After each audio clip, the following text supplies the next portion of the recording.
Welcome, my darling pretties, to our Beyond the Dawn of Business podcast for pretty empowered female entrepreneurs. It's time to step into your power, pretties. Lift each other, support the squad, and choose a life filled with the autonomy and freedom to live your dreams. I'm your host, Dawn Beth, owner and founder of Beyond the Dawn digital business brand and agency. My coffee is hot and my eyelashes are on, so we are ready to go. Hi and welcome to today's episode. Today I'm going to talk to you about how ego can show up in our marketing. And I know that might sound a bit crazy because all of us have a pride or a way that we want to show up, and we have offerings that we want to put out there. And of course, there is ego attached to that, right? Like just wanting to have yourself looking a certain way or wanting to be visible creates an opportunity for you to explore the ego.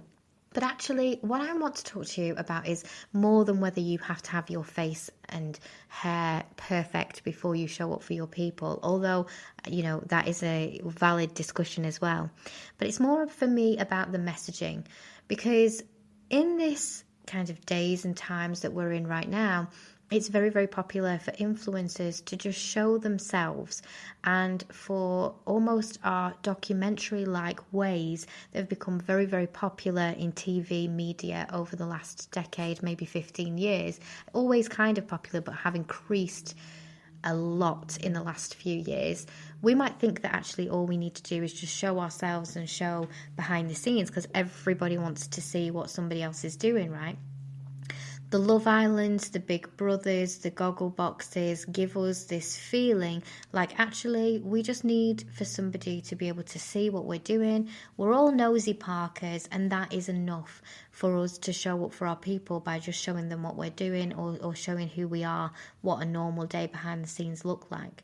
Don't get me wrong, there is space for that. Please don't think that I'm telling you that when you share what you're doing today, you share the behind the scenes, there isn't merit in that. There absolutely is. But for so many of my clients, you're at an awareness mode, you're at a brand awareness mode and a personal awareness mode where people don't know who you are yet. The behind the scenes stuff is great if people understand what it is that they're watching, or they have interest already in what they're going to watch. And you might say to me, well, I watched the first episode of Love Island and I don't know who the contestants are going to be. But you know Love Island. You know the program, you know the platform, and you probably do know something about the contestants because they will have been delivered to you, kind of drip fed to you in the media, in the papers and on the TV for weeks before the actual program comes on air. You already have an understanding and interest in that arena. For most of us that are building businesses, we come out and we're kind of like, hello world, this is me, this is my business, this is my service, this is what I can offer, this is who I am, and this is great. But there are a lot of people on the other side walking past us going, okay, good for you. Good for you. That's great. And we may have, those wonderful unicorn people who just lovingly offer support for everybody. And those people will be the first people that show up for us. They will be the first people who kind of get in our comments and say, hey, good for you. And usually it's people that walk that same walk. And the reason why they're the people that show up for you first is because they waited or they had somebody show up for them. So without even realizing it, we come out into the business world and we put ourselves out there. And the reason why the people who are there first for us, they're there first, not really for us. When you break it down, they just recognize something in you that they once had. And there is a sentimentality and a relatability about you that made them want to give you that love and support. That leads in perfectly to my signature phrase that I tell almost every single marketing client I have, whether it be consulting, coaching, managing, strategy building, you name it. It's not about you. It's about them. Every single time you tell a story, you're not telling that story for somebody to be on the other side of that and go, wow, That's a great story. The people who go, wow, that's a great story, are going to be the people that have related to that story or emotionally connected to that story for one reason and one reason only. There's something in it that speaks to them about them. Not one person in the universe is looking at another person and thinking their whole situation is of interest to me based on absolutely nothing to do with me. That doesn't happen. Our connections are built on the ways in which we are alike, the patterns we see in each other, the way we inspire each other, the way we support each other, the way we tap into combined collective emotions or situations or shared experiences or any of those things. That's why humans are better in a crisis. We are. You can be absolutely fine but just having a bad day, and all of the people who love you will shrug it off as not a big deal.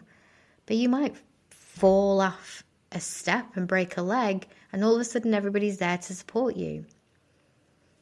There are opportunities that we don't see to support and love on each other because we decide, not the other person, we decide that it's okay. They don't need us. It's not important. It's only when there is physical evidence or when the stakes are upped that we recognize that actually, okay, maybe they do need us. You've got to flip the way that you try to connect with people on its head. If you've ever thought to yourself, I don't want to be the face of this brand. I don't want to put my personal life out there for everybody to see. I don't want to, share that I went for fish and chips yesterday for my tea. Like, I want that to be just for me. First and foremost, you get to choose what you share. You do not have to share every single thing. But please know, those of us that share practically everything, we're doing it for one of a very few, like a very small number of reasons. For business and entrepreneurship, it is about relating to you. Every single time I write something, every single time I do a podcast, every single time I put out an email, every single time I post something on social media, I'm trying to connect to you. I'm trying for you to recognize whatever it is within yourself that relates to me. I want us to connect. I want you to look to me as a friend, as a support, as somebody who's been where either you are or you have been also, who can give you an opportunity to get to where you need to be faster or support you through the process or identify areas of expertise that you may not be aware of based on your lived experience. And the reason why that's important to me is twofold. The first one is obviously my life's purpose. That's the most important. That's what drives everything else. And the second one is my business. I really want to make good money. I really want to have the life that I want.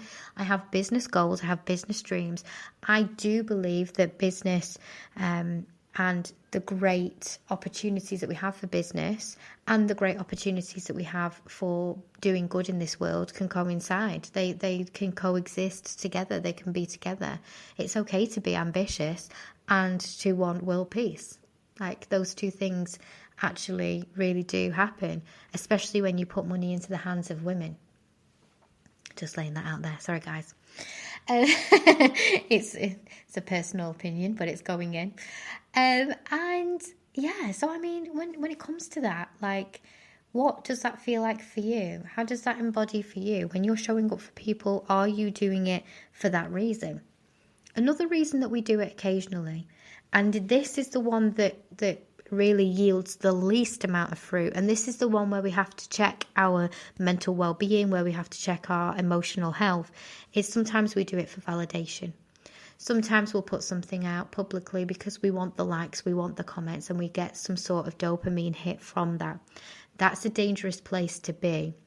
You have to be okay with sharing your light and sharing your message and getting very little to no return on what you put out, because there is a secret imaginary, it's not imaginary, but it's an invisible metric, which is the lurker. It's the person that's reading, it's the person who's watching, it's the person who never interacts, who never clicks see more, who doesn't click like, who doesn't write a comment. It's the person that skips on past what you're putting out there in less than 3 seconds, but still consumes it either consciously or subconsciously, so often than not subconsciously, who is still affected in a positive way by what you've put out. You will never know that person exists because the metrics on social don't know how to capture that yet. It's considered something that isn't important. We're looking at the people who do comment. We're looking at the people who do like. We're looking at the people who do click the see more button so that they've interacted. We're looking at the people who look at that video or that post for more than 3 seconds in their newsfeed, so Facebook or Instagram can measure the fact that it was stopped.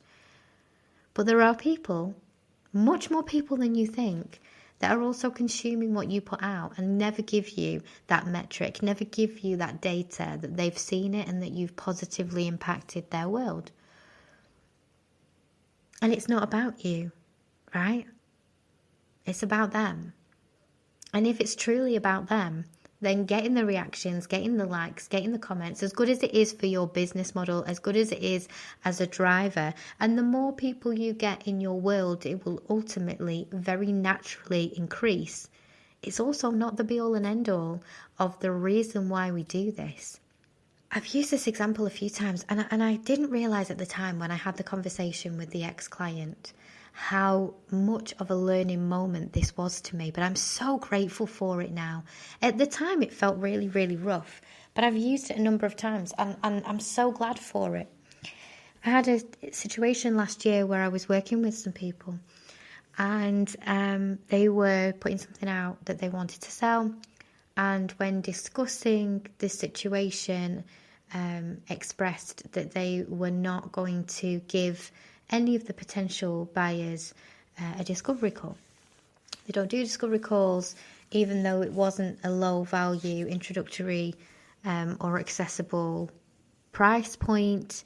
They didn't have time. There wasn't enough time for those people. And at the time, I was just like, oh, okay, that's really okay, fair enough. Like, everybody has their own schedule and everybody has their autonomy over their own schedule and everybody should protect their own energy, and that's where I was coming from. But something in it didn't sit right for me, because if you can't give your people your time, why should they give you theirs? If you can't allow yourself the opportunity to support with no expectation, with no entitlement, then why should somebody follow you and consider you a leader? In any arena, in any industry, why would that become even a thing? I'm so grateful for that conversation. I'm grateful because the relationship that I had with that particular client was very short-lived, and I don't have a relationship with them now, which I'm also grateful for. And I did not realize at the time just how much I was being given such a gift in that lived experience, because my whole situation, my whole teaching, my whole business has been around giving you guys the opportunity to take your ego out of the equation. Take it out. Think about the people you'll help, man. They're more important than you are. To the person listening to my voice right now, you're more important than my discomfort of perhaps sharing something that wasn't a fun experience, right? You're more important than me worrying about what it is I'm going to share with you today. If I give just one person a nugget of inspiration, that is more important than my ego. It's more important than what people think of me. What people think of me is none of my business, but it's more important than that, because essentially when you do this, you do it for them. So I'd love for you to consider what you're putting out into the world, and I'd love for you to run it through that lens. It's dead easy for a marketeer to say to you, what's in it for them?